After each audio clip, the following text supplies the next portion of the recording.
Can mushrooms help with autoimmune disease, PCOS, burnout, and more? What are the mechanisms of action behind different mushroom species? And how do they support our bodies? What are some of the unique signs that our bodies were designed to consume and benefit from mushrooms? Finally, are all mushroom supplements considered equal? For anyone curious about the powerful benefits and the science of mushrooms, this episode is for you.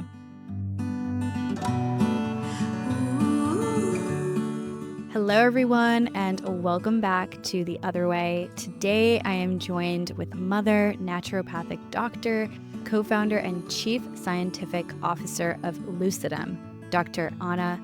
We are diving deep into the world of mushrooms, from the different species, mechanisms of action, and of course, the benefits. As somebody who is always curious about ways to bring my body back to balance, as someone who struggles with endometriosis and chronic burnout, I found so much wisdom and information in today's conversation. Dr. Anna Sitkoff is someone who truly walks the walk. Not only is she a mother, a founder, and doctor of naturopathic medicine, but she is a passionate mycologist who studied the effects that mushrooms can have on cancer cells and today holds a family practice. I loved hearing her journey of studying herbalism, her exposure to mushrooms, and how that pivoted her career and studies. I really enjoyed diving into the different species of mushrooms, how they work, and dosing. We talked about fertility, immune function, and stress management.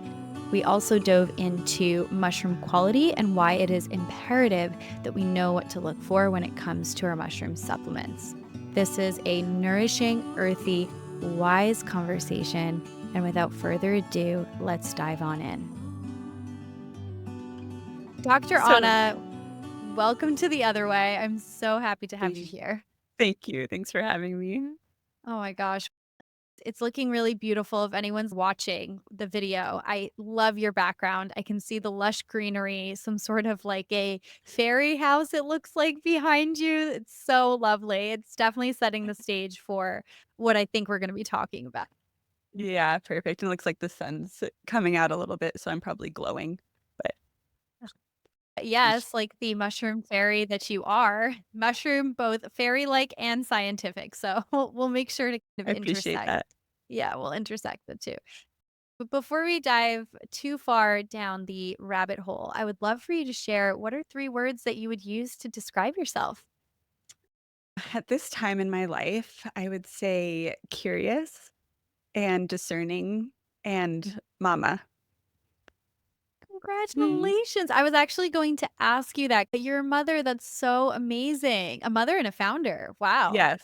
Yeah, busy. Yeah, I have a 13-month-old and he's just amazing. Definitely biggest role in my life right now is mama within Mhm. all of the other business stuff. Oh my gosh. I want to get into your story, but before we backtrack into all of that, I would love to just have you share how has it been balancing being both a founder and a mother? Because 13 months, that's still relatively pretty new. And it sounds like it's probably been quite a juggle doing both, I would imagine.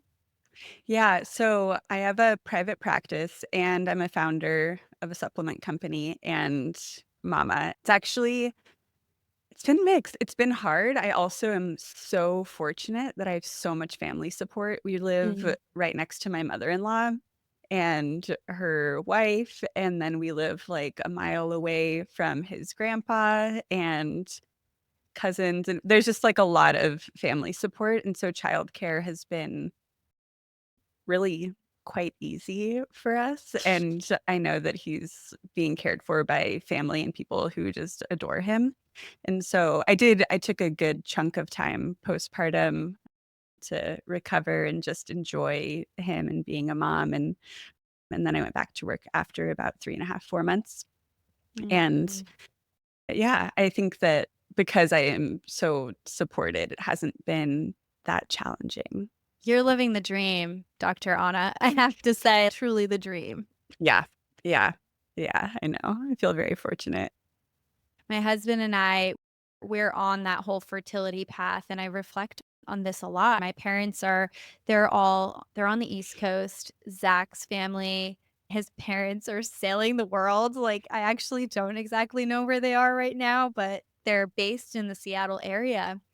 We're fortunate enough to have Zach's aunt and uncle here, but to just have all that family support, I reflect on how many women really struggle in the first year postpartum, and I think a lot of that probably has to do with the fact that in these, like, nuclear family units, we're just so separated from our families that it makes it so much harder. Absolutely. Yeah, yeah. Yeah. Alright, let's take it back a couple of steps. I would love to hear your story because you mentioned that you have your own private practice as a naturopathic doctor, and then you also have your company, which is Lucidium. I hope I pronounced that correctly. Did I say Lucidum. that? Lucidum. Oh my gosh, I'm just That's okay. butchering things left and right. So tell us, how did this all come about? Yeah, I think that my journey into being a naturopathic doctor and a medicinal mushroom expert has been surprisingly, like, very linear. So, growing up, both of my parents had chronic illness. My dad had chronic lymphocytic leukemia. My mom has Lyme disease. And because of that, it was always a really big focus in my household to seek out other kinds of adjunctive care, whether it be acupuncture and Chinese medicine or different kinds of diet therapy, nutrition therapy, or energy healing, like the whole gamut I was exposed to growing up. And my first love and interest was really nutrition. And so Mm, I really thought, and I still do believe that's one of the fundamentals of health is like what we're putting in our body. And that's something that we do have control over is what we put in our body. And so I got my bachelor's degree in nutrition. And then while getting that degree, I got really interested in herbal medicine. And once I started learning about herbal medicine, I just couldn't stop. I just wanted to know everything. Everything from how like, the different medicinal constituents in the herbs and how they're interacting with human physiology, how to extract those constituents. Different kinds of extraction methods have always been a huge interest of mine. Um, and then when my dad was going through one of his chemotherapies, he was seeing a Chinese medical doctor at Osher in San Francisco, and they prescribed medicinal mushrooms. And I was like, "Huh, like they mushrooms." prescribed medicinal mushrooms? The Chinese medical doctor who was Okay, working okay. alongside his oncologist. Okay, okay, Yeah, okay. because Osher and UCSF oncology department communicate, which is, like, amazing Mm. and not super common in medical systems. But we were fortunate and he was getting his care there, and I realized that mushrooms were, like, this huge hole in my knowledge. It's like studying nutrition, I knew that shiitake mushrooms could support the immune system. In herbal medicine, like, all of my herbal medicine mentors seemed to skip over mushrooms. It's like they were, afraid or just didn't know enough to really speak to them, and so then that really just got me so much more interested. I was like, "Why is nobody talking about this? I need to know more," and I ended up moving to the Pacific Northwest where it's like mushroom heaven here, and I was working at an apothecary when I first moved here and had the opportunity to just, like, teach classes about whatever I was interested in, and I think that the best way to know about something and learn about it is to teach about it, and so I was like, "I'm gonna know everything there is to know about medicinal mushrooms, and I'm gonna make the best class ever," and so I really just dove in, and to me, diving in means, like, I was spending a lot of time in the forest, harvesting the mushrooms, cutting them up, like, getting to know them intimately as like their own organisms, and then also studying different extraction methods and then teaching about all of that and how that all interacts with human physiology. I ended up going to naturopathic medical school because it really seemed to be a form of medicine where I could actually, like, prescribe nutrition therapy and herbal medicine. It was, like, everything that I had been so interested in and studying, Mm. I could finally have the authority as a doctor and prescribe something that I really believed in. once I was in naturopathic medical school, I had the opportunity to do laboratory research, and I had an amazing mentor. And she was basically like, you can choose any mushroom you want and any cancer cell line you want. At Bastyr, where I went to naturopathic medical school, there's like a huge vat of different kinds of cancer cells that Mhm. you can do research on. And Wow. so I chose this local mushroom called Fomitopsis cagendari, or the rosy polypores, because there wasn't that much research on it. And then there were lymphocytic leukemia cells. And it seemed very, yeah, serendipitous, or it was like, oh, wow, I can like actually choose the cancer cells from like the kind of cancer that my dad had. And he died Mhm. right before I started medical school. And Mhm. so it felt like it's really felt actually like a really important part of my healing journey to do this research. So that kind of deepened my understanding about medicinal mushrooms on this whole other level from like the laboratory aspect. So then I could really understand like the research more when I was reading through it and collecting information. And I had a number of amazing mushroom mentors. Jeff Chilton is the owner of Namex, which is like a one of the biggest mushroom extract wholesale companies in North America. And we became really good friends. And he gave me all kinds of different opportunities, like writing the medicinal mushrooms chapter in the textbook of natural medicine. And and all of those opportunities were just like while I was in medical school. And Wow. then since I graduated, I saw first, I guess I should say, while I was in doing my clinicals in medical school, I saw that a lot of the practitioners didn't know how to properly prescribe mushrooms, and they didn't know what products to use. And they Mhm. would actually ask me as a student what they should be using for mushroom supplements for the patients. And seeing that, I was like, huh, it seems like there's like room for a new mushroom supplement company to exist. And I could actually like create mushroom formulas that have the mushrooms in the right amounts based on research, based on historical use, and that are high quality. And so that was a dream of mine and a seed that I planted my mind right before I graduated. And then after graduating, it was an opportunity to start this business and start my practice. And it was a wild time. And it was 2020, it was COVID. My gosh. Lord. Yeah, yeah. But it's all led me to where I am at this moment, where we have this business and I have my private practice, and I definitely like work part-time doing both. I'm not a depleted person. I feel pretty Mhm. strongly about finding balance. And it's probably also why things seem to take longer to take off, because I'm not like making myself sick, staying up all night trying to get a bunch of work done. Sounds like you're living very much in alignment there, right? It sounds like it was the windy path to getting to what it is that you're doing now, and every single step helped contribute to the next step, which led you to having your own private practice, graduating from your naturopathic medicine degree, and then also launching this business, which is so incredible. And it's just so amazing to look back and see how all those things lined up, driven by your passion of herbs and also mushrooms, which is just so closely connected. And I love that you're living in that kind of with a sense of balance. I studied Chinese medicine for 2 years. I left my tech career to study TCM. I started a graduate program here in the Bay Area, and I remember just observing how burnt out a lot of the students were. That the program is very intense. It's a 4-year program. I think it's so powerful that you're walking the walk by being able to balance both, now being a founder and having your private practice.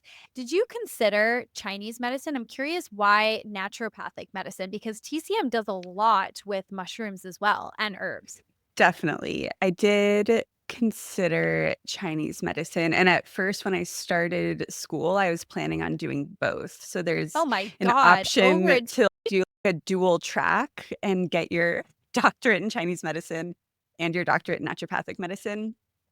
Yeah. My initial studies in herbal medicine were all, it's all Western herbal Mm-hmm. medicine, and it seemed like that's just, like, where I would start since that's what naturopathic medicine focused on, Mm-hmm. and then I just didn't wanna stay in school for another few years, and so Understandable. I mean, it has, though, been a dream to study Chinese medicine in more detail. Maybe one day I'll go back to it, but Yeah. it all just felt like so much at the time, and 100%. I mean, yeah. like hearing you say dual degree just blows my mind because I don't think people understand how much effort goes into one or the other. It is Yeah, so much, but life is yeah, hopefully long for you and you'll be able to if you want to go back and do that. That's yeah. so impressive. I am so impressed,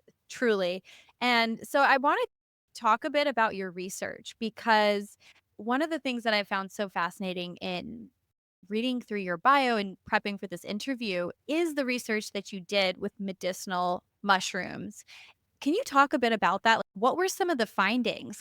Yeah, so what we were looking at was how different extraction methods, which are gonna be extracting different constituents, impact the And immune what is a system. constituent, So, by the way, yeah, just for, yeah, the civilian out absolutely. there? Yeah, I'll back up. Constituents are just chemical compounds in mushrooms and plants and food. And so what we were looking at was the beta glucans or the polysaccharides, which are part of the mushroom cell wall and in all mushrooms. We were looking at the water extraction of those because they're water soluble as opposed to alcohol or fat soluble.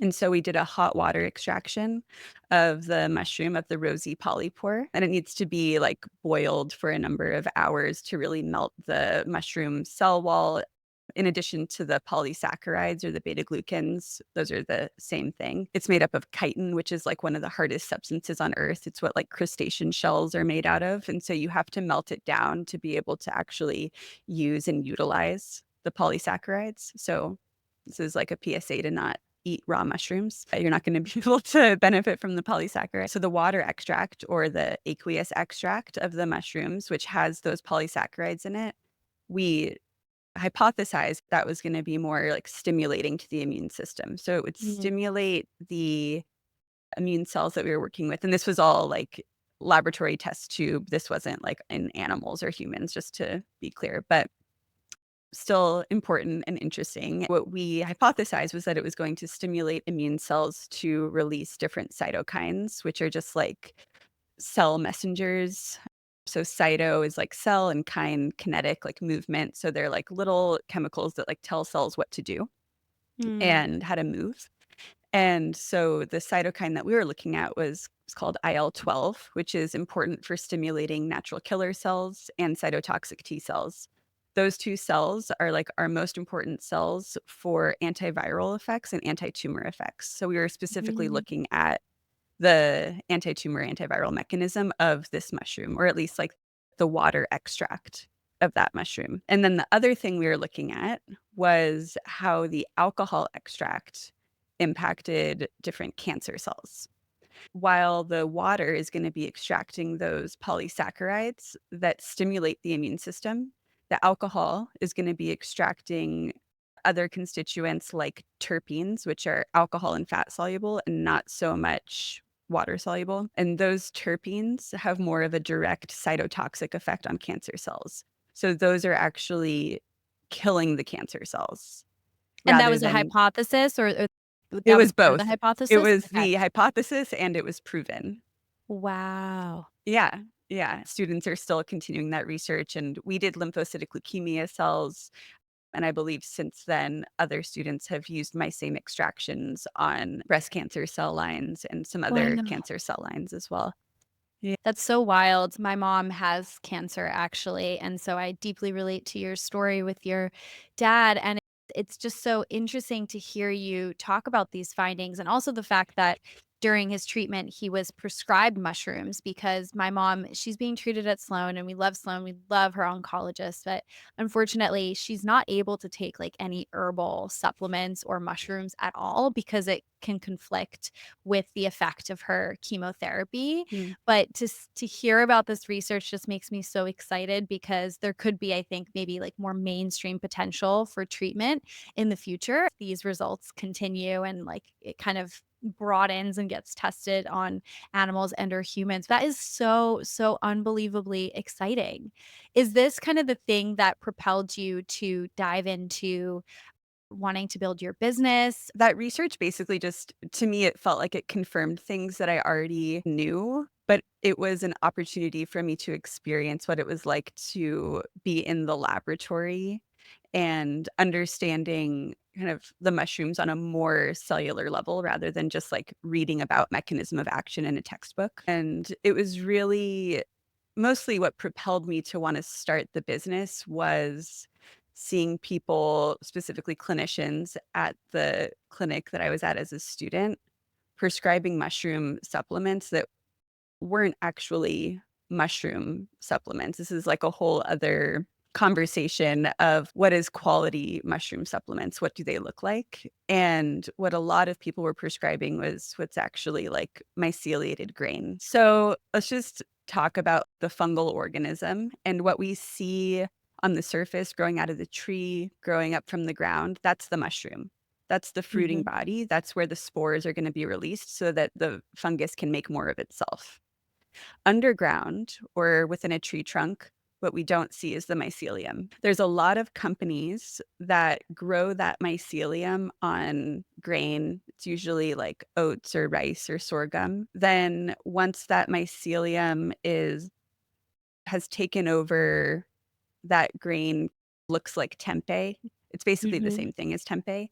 Then they'll powder that up, put it in a capsule, and put mushroom on the supplement and say that this is a mushroom supplement. There's been a lot of pushback against this, and there's now been some changes with those companies because there was so much pushback. They're not allowed to say mushroom anymore on the supplement. They have to say either like mushroom mycelium or Yeah. just mycelium because although mycelium has some medicinal benefits, it's diluted by the grain. It is almost impossible to just have mycelium because it's all just so intertwined within the grain.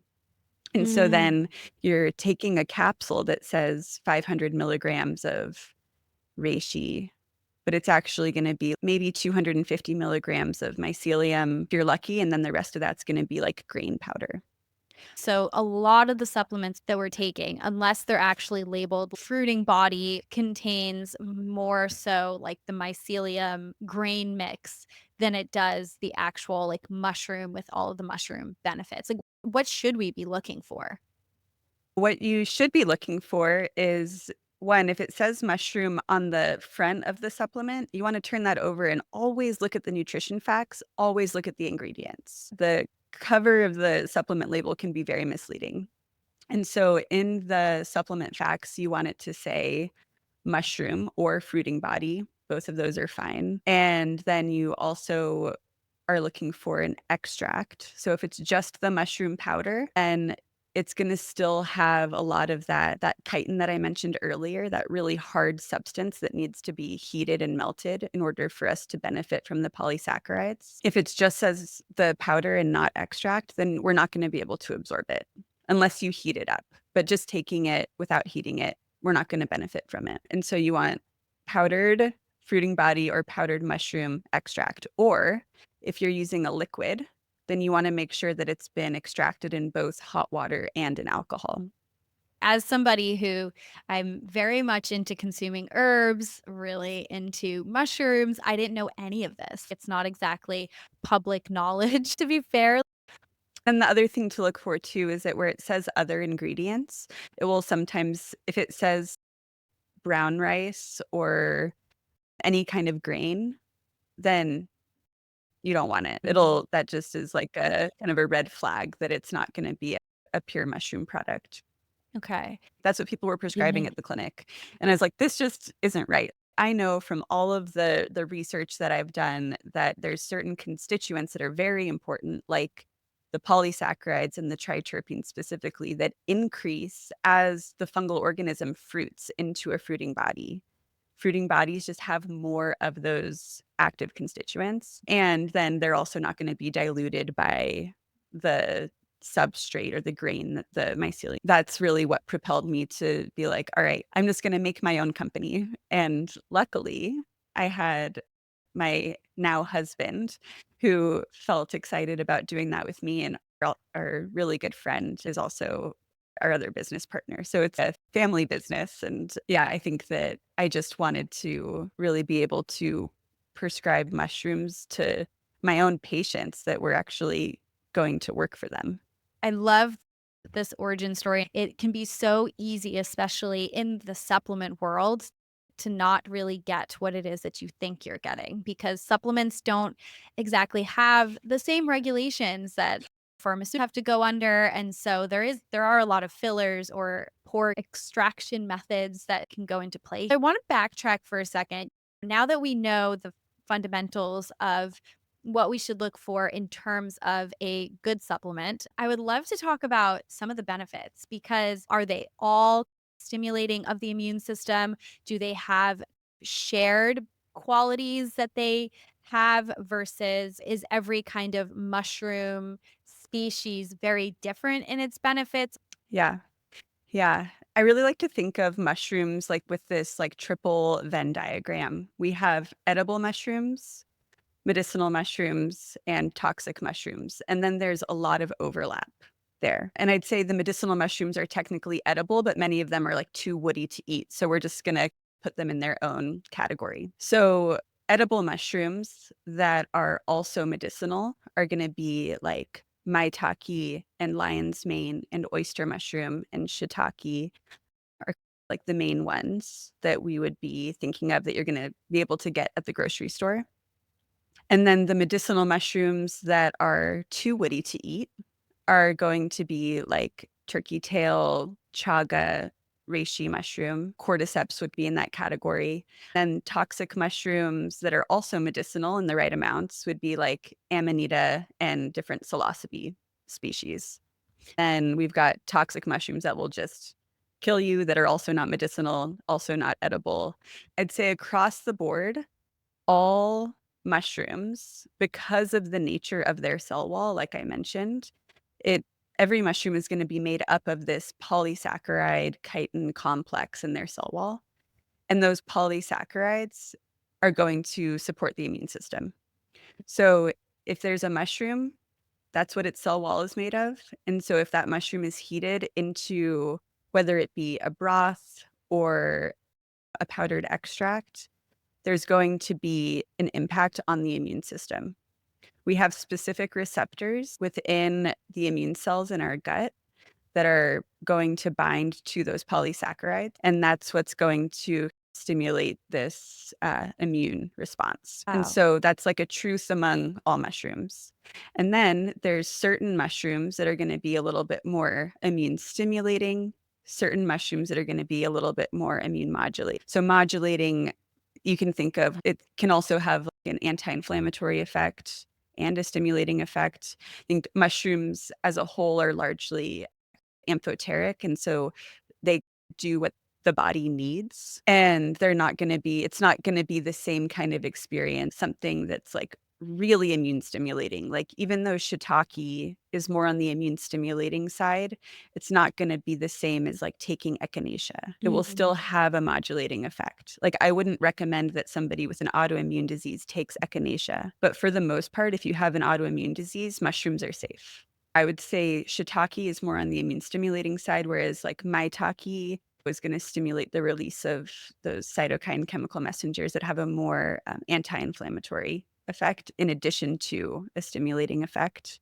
Lion's mane, even though it's not usually thought of as people aren't like, oh, I'm going to take lion's mane for my immune system. Like I said, all mushrooms are going to support the immune system, but lion's mane is going to be more specific for nervous system support, whether that be peripheral nervous system, so just like the nerves and your feet and your fingers or your central nervous system, like your brain. Then we have oyster mushroom that in addition to its general kind of immune supportive effects, I think about it really specifically for lung health. And then Mm. it's the mushroom that is the highest amount of this really cool amino acid called ergothionine. It's like my favorite chemical compound that exists. I just think it's Please. so cool. Yeah, so it's an amino acid that's mostly found in mushroom, and we have specific transporters in a lot of cells in our bodies, specifically cells that are more prone to oxidative stress and damage. And those transporters don't bind to anything else. So it's like this amazing proof of evolving with mushrooms that it's really those transporters are just for ergothioneine. And ergothioneine is a really strong antioxidant and it can be stored in the cells for up to a month. And Wow. it's really, because there's so many transporters, it's really easily absorbed into the body. And it works similar to glutathione, which is like one of our body's main antioxidants that a lot of people are familiar with, and it acts like a backup to glutathione. Could you just Yeah. backtrack for a Mhm. minute? What does glutathione do? Totally. What antioxidants are doing are basically like donating electrons to damaged cells. So Mhm. different cells can become damaged from all sorts of things. We can say like cigarette smoke is a major one. When cells are damaged from that cigarette smoke, they become free radicals, which are it's like they lose an electron. And so they're like going crazy. And so then those crazy cells that don't have electrons can then go and damage other cells and just cause a ruckus. And so antioxidants donate an electron and just like, calm them down, make them chill out. But sometimes when there's like a lot of exposure to a lot of toxicants, our body can run out of its innate antioxidants like glutathione. And so that's why Mhm. it can be helpful to get antioxidants from your food or from herbs or from supplements. And that's why it's really cool that this ergothionine can actually be stored as backup so that you can even take it for a period of time, like before that there's going to be a certain exposure. Or a good example, I think, is that there's a lot of research with ergothionine being a possible prevention for preeclampsia. And so you can take it even like when you're wanting to get pregnant, even before you're pregnant, so that you have this kind of like backup of ergothionine in the system to prevent oxidative stress while you're pregnant and potentially prevent preeclampsia. So wait, this is oyster mushrooms? Oyster mushrooms contain a lot of ergothionine. Yeah, and it's Okay. really easily absorbed just from eating them. So you don't need to even take a special supplement. And shiitake also have a good amount of ergothionine in them. Okay. Now, what about reishi? Because I feel like it's gotten the hot seat in the last couple of years as being a very soothing type of mushroom. I know that there's in Chinese medicine, they call mothers that give birth to babies while they're consuming reishi mushrooms, reishi babies. Can you talk a bit Yeah. about reishi? Definitely, yeah. So reishi, the main genus and species that people are familiar with is Ganoderma lucidum, and that's like the species that's the red reishi that's talked about in a lot of old Chinese texts, and it's like one of the most famous mushrooms in the world, and for good reason. It's if you find reishi mushroom in the forest, you can't keep your eyes off of it. It's this brilliant red varnished cap that stands out among everything else in the forest. Like, it really makes sense why people are so obsessed with it and why there's so much research on it. And Ganoderma has a number of different species that I consider to be analogs. And so an analog is a plant or a mushroom that is the same genus, but a different species. So, for example, reishi, Ganoderma lucidum, which is what a lot of people are using or what you can find in most supplements in like the Bay Area or in Washington or Oregon, there's a different species called Ganoderma oregon, and that's can be used in basically the same way, but that's what people are going to be finding more like in the forest around here. Reishi, Ganoderma lucidum, we'll just stick with that species. It's one of those, it's a polypore and it is too woody to eat. So you're not going to be able to cook it and eat it like you're going to be able to eat shiitake. So usually you'll be finding it in a supplement, either in liquid or as a capsule, or you can buy it from an apothecary and boil it into a soup. I really like to mix it into a bone broth soup, or you can make like a broth and then cook your rice in it or cook your grains in it. It's a great way to get it. Reishi has so many different actions in the human body. It's you can name an organ system and I could tell you an action that reishi has on that system. A lot of what I have been using reishi for in my practice is really for a lot of nervous system support. So Mm.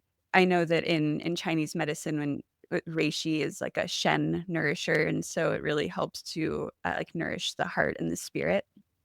And I think that it is like some of the best nervous system support preconception, while you're pregnant, after pregnancy. On a more like physiological scientific level, it helps to regulate cortisol levels and regulate different hormones. But on a more spiritual level, I'd say it's like such a important mushroom for any like transformative experience that you're going through.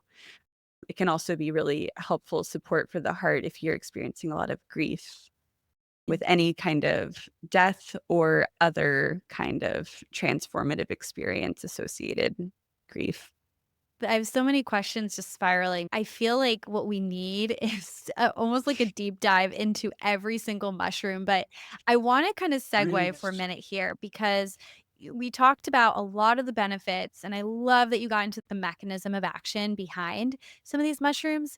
But I'd love to talk about now when it comes to actually utilizing them. What does that look like? Because I know that it can be so easy for us to hear all of these benefits and be like, "All right, I'm gonna go start taking reishi now, and I'm just gonna take shiitake mushrooms and stimulate my immune system," but that's not exactly the way it works. So could you talk a bit about that? I would say it definitely depends on what you're looking to treat, of Mhm. course. So we can just start with the immune system. So if you're looking to just boost your immune system and you don't want to get sick, then taking mushrooms, I would look for a mixture. There's some research to suggest that mushrooms that are taken as a mixture are going to have a stronger effect on the immune system than one individual mushroom. And I really recommend taking them multiple times a day on an empty stomach. Like I mentioned, because those polysaccharides need to interact with the immune cells within our intestines, the more surface area there is for them to interact with that, the better. And so if there's food in the way, then that could interfere. So empty stomach. There's also some research showing that the terpenes from reishi, for example, can be less absorbed if there's food. So just stick with an empty stomach and multiple times a day when you start. So there's this really cool thing that happens called immune training with beta glucans, where they're actually training your immune system to be more active against certain viruses and tumors and the like. So when you start off, I do recommend like 1 gram 3 times a day. And then after about a month, you can decrease to even just like 1 to 2 grams a day. With the immune training theory, you can go months without taking mushrooms at all after taking them for just a month, and your immune system is still stronger than it was before, Oh my gosh. which is so cool. That is Yeah. so cool. I've actually never heard that theory before. It feels like there is this beautiful, like, human mushroom synergy, this evolutionary aspect of our bodies just know how to leverage, these beautiful plants. Yeah, Yeah. these beautiful plants. Yeah. Okay. And I think that also gives us, like, a high level picture of also how dosage can evolve over time, and I'm sure that differs depending on what it is that you are dealing with. You mentioned that in the case of immune stimulating mushrooms, you want to take them as you feel a cold coming on. What if you're already sick? Does that kind of also change? Yeah. I would recommend when you feel a cold coming on, or even just like before that, to prevent a cold from even taking place in the first place, is going to be like where mushrooms really shine. It's like when I see low white blood cell counts increase over time with just taking mushrooms, they are preventative medicine. Mm. Once you are sick, you don't necessarily need to be taking the same amount that you would have been taking preventatively. There's even some theory, it's like in Chinese medicine, you really don't want to be taking mushrooms like while you are sick. It's more of like a before and after kind of thing. It's to Yeah. rebuild the immune system and then to prevent illness. And I think that there's certain mushrooms that can be helpful while you're sick, especially if it's like more of a respiratory associated issue. Or even, like I said, like mushrooms high in ergothionine. It's like illness can really create a lot of those free radicals. And so having like oyster mushroom and or chaga is a great mushroom that has a lot of antioxidants. These can prevent those kind of downstream effects from being sick. But as far as like an immune stimulant while you're sick, they're not my first choice. Okay, that makes sense. There are so many questions that I could ask about every category. And you mentioned at the beginning of this interview, you're a new mom. What did your mushroom consumption journey look like as you were trying to conceive, pregnant, postpartum? I know it's individualized. This isn't like a prescription here, but how did you think about that journey for yourself and what did you supplement with and why? I was very fortunate that it was very easy for me to get pregnant. I just decided that I wanted that we were ready and then it just happened. And mushrooms are like such a like integral part of my life that there was not as like specific regimen that I put myself on. I have some mushrooms of some form probably on a daily basis. There are like certain mushrooms that seem to be like more present throughout before I was pregnant and then while I was pregnant and after. And reishi is one that is always by my side. And then I also love eating mushrooms. So there's always a lot of like shiitake consumption. It's like one of my favorite kind of easy edibles, and same with maitake. And then postpartum, my like two main allies postpartum have been reishi mushroom and shatavari. Shatavari Okay. is an herb that is asparagus racemosa. It's a species of asparagus, and it's the root that's used. It's really common in Ayurvedic medicine or like traditional Indian medicine. It's a very nourishing female hormone adaptogen that also helps with lactation and pairs really nicely with reishi mushroom. And Mhm. I was like, maybe I will have a reishi baby because I had also heard about this like idea of women who consume reishi regularly throughout pregnancy ends up with these like really nice kind of like calm, not super reactive babies. And Did I think you? Avi, yeah, I mean, he's definitely a reishi baby. There we go. Sample He's got size a of great attitude. 1, verified. It's like real science right here. I love it. I would love to just to speak to a little bit about like how I use mushrooms for my patients who are Yes. like having various issues and like trying to conceive or issues postpartum. Because I think for myself personally, I was extremely fortunate that there wasn't a lot going on that needed extra support. For some of my patients, it's a totally different story. I'd say the two main things that I see that are difficult for women who are trying to conceive, one would be if they have PCOS, which is polycystic ovary syndrome. It's a syndrome where you like need at least two of these three categories to check it off. One would be if you're not ovulating. One would be if you have high androgens or high male hormones like testosterone. And then the other one would be if you have polycystic ovaries. You don't need all of those. Like you could have PCOS without polycystic ovaries. But anyway, so it's really common for there to be anovulation or if you're not ovulating regularly with PCOS. And so people who are trying to conceive that have that, you can support ovulation with mushrooms. There's actually a really cool study using maitake, and they use it comparing it to or Clomid, which is like the main drug that's used to help you ovulate. And maitake was almost just as effective as Clomid, and it also increased the effectiveness of Clomid when you used it alongside. Wow. Yeah, And this was like regularly dosing with maitake, it sounds. yeah, That's yeah. crazy. I Okay. know. That is Yeah. amazing.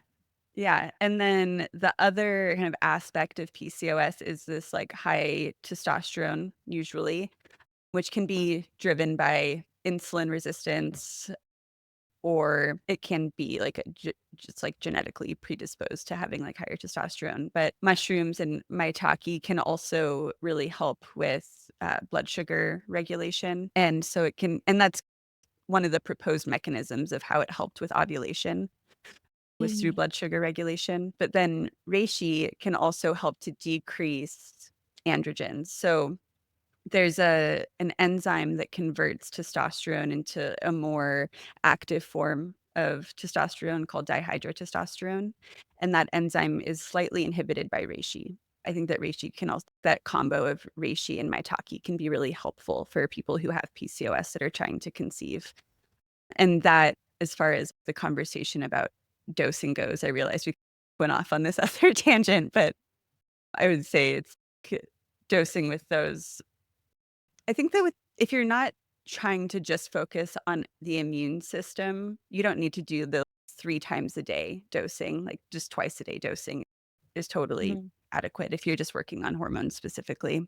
Super helpful. Okay, and also it makes me think because with high androgens or like the male hormones, typically a lot of women will also experience acne, like hormonal acne. I wonder if like a similar effect could be seen for women who are struggling with that, which is just an added benefit. Yeah. This is just such another amazing thing to add to my arsenal. I'm curious for women who don't have PCOS, let's just say they're just trying to conceive, everything looks normal. Yeah, what would you recommend for something like that? Is that a common thing that you see in clinic? What are some of the other fertility issues that you see for women that are trying to conceive that come to see you?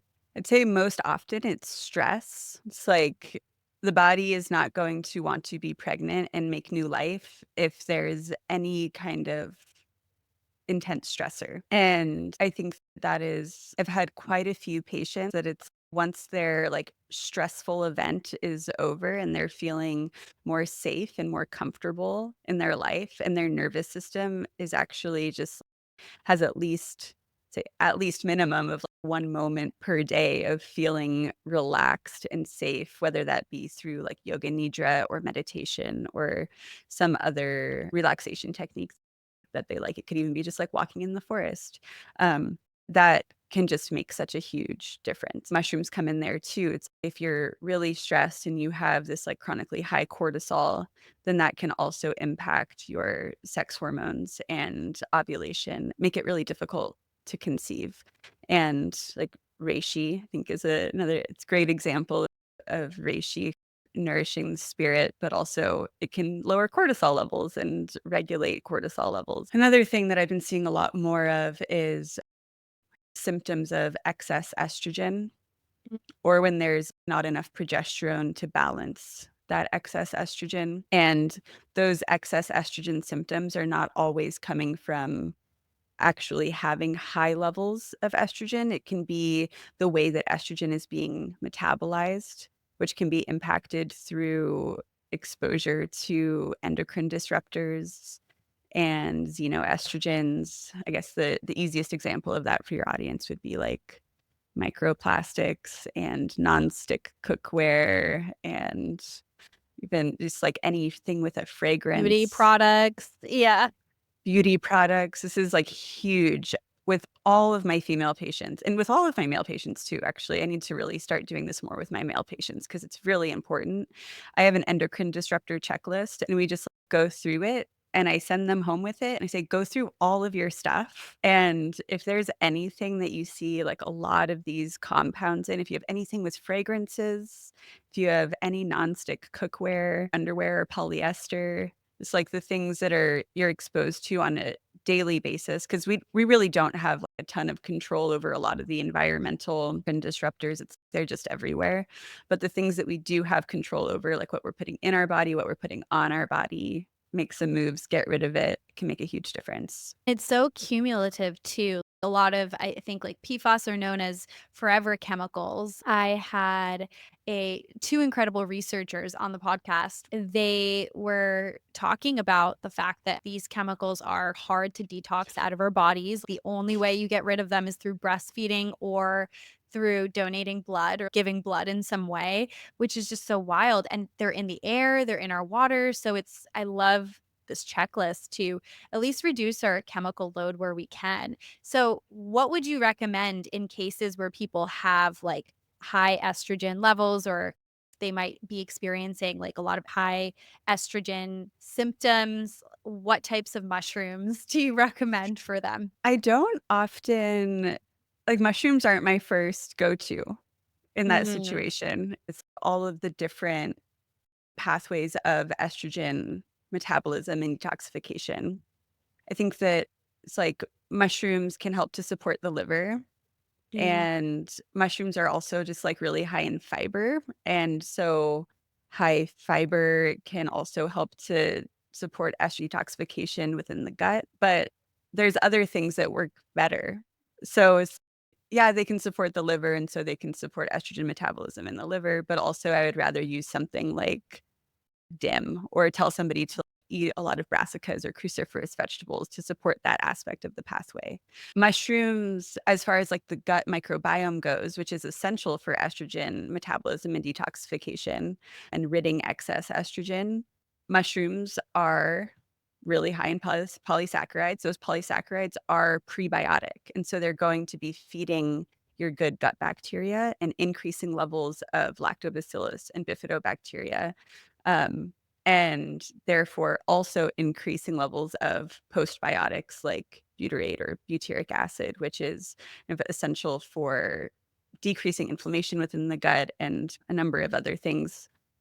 But the point of that is just that having a healthy gut microbiome, consuming enough fiber-rich foods and a diversity of fiber-rich foods is essential for estrogen metabolism within the intestines. And so it's like I said, I can think of like a mechanism of how mushrooms could help anything, but they're not always actually my first choice for Love the certain way that you things. explain this because it truly goes back to the first principles perspective of how does estrogen detoxification work and what can support that? And oh my gosh, seriously, Anna, I could chat with you for hours, but we are over time. I would love for you to share where can people find you? How can they learn more about mushrooms, work with you, be introduced to your company? Okay, great. So I have a website, drannasitkoff.com. You can find my blog there. I also have my old blog that I'm transferring over to drannasitkoff.com is Reishi and Roses. And that's basically any question that you can think of about mushrooms. I've answered. And if I haven't, then write me a message and let me know like what your lingering questions are. Cause I love kind of like following curiosity and answering all the mushroom questions. So those main websites, and then my supplement company, Lucidum Medicinals, lucidummedicinals.com. And then I'm trying to be more active on Instagram. My Instagram handle is Dr. Honest. And then if you live in Washington State, and you're looking for a naturopathic doctor, I'm accepting new patients, and on my drannasitkoff.com/practice, you can schedule and find out more about my practice there. Dr. Anna, it was so amazing having you on. Thank you, thank you, thank you for joining me today. Thank you so much for having me. Thank you so much for tuning into The Other Way. If you enjoyed this episode, please leave a 5-star review. It really helps the podcast grow, and I'm ever so grateful. If you want to stay connected, you can find information on how in our show notes. And finally, if you're curious about inflow and want free resources around cyclical living or moon cycles, check out inflowplanner.com. And of course, for all my listeners, you can use the code podcast10 for 10% off any purchase. All right, that's all for today. See you next time.